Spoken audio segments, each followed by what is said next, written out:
like Ross.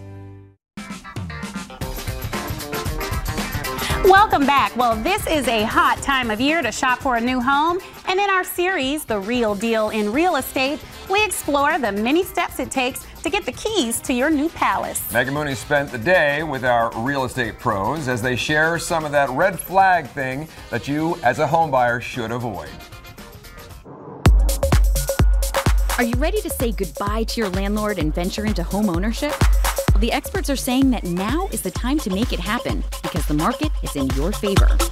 Before you dive into the home buying process, our Real Deal pros are here to help us know what red flags to look out for. First up, real estate agent Chris Fraley.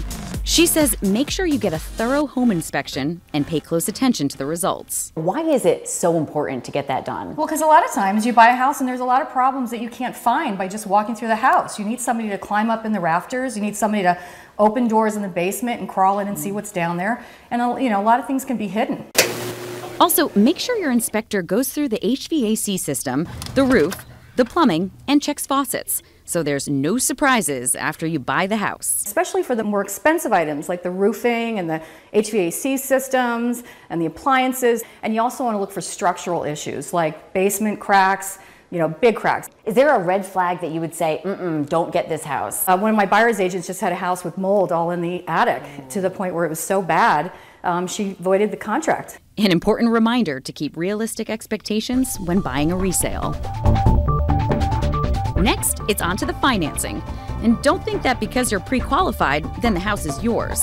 Jay Dixon of the Mortgage Link says it's only the beginning. I feel like when it comes to financing, what are the red flags that people need to look out for, especially after they're pre-qualified? Number one is just your credit score in general. If you have a certain credit score when you qualify for the pre-approval, you want to try and maintain that credit score all the way through the entire process. During the financing process, it's important to stay mindful of anything that could pop up.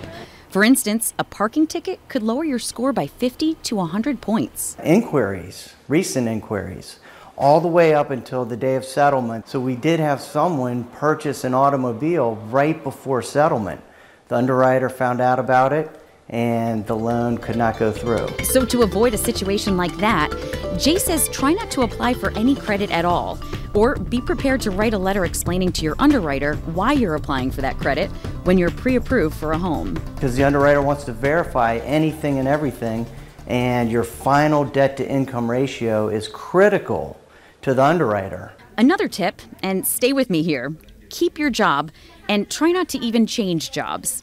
This may sound like a no-brainer, but you would be surprised how many people actually quit their job during the loan process or transfer jobs.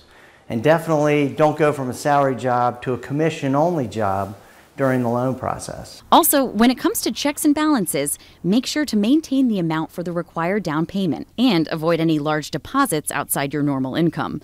These can actually trigger a red flag for the underwriters who have to follow strict laws, and you'll have some explaining to do. Now it's on to the settlement.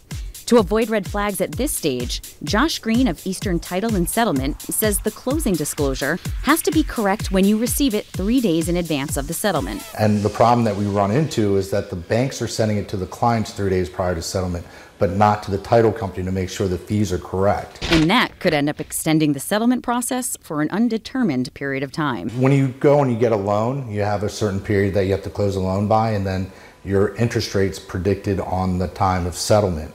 And if you extend past that time, you're going to have to pay a closing fee. The CD is designed to help you as the buyer, so pay close attention to make sure that all fees are correct. A great title agent can check those fees and make sure that everyone involved in the process can avoid those red flags. So we're the middleman. We're the one to make sure that everybody's interest is protected, the agent, the lender, and the title insurance company. I hope you were paying attention. All brilliant information. Good information. And simple. Yeah. Our real estate pros are ready to help you enter the world of home ownership. Here's where you go to connect with them. Right here on the screen, okay? Go to The Real Deal DMV.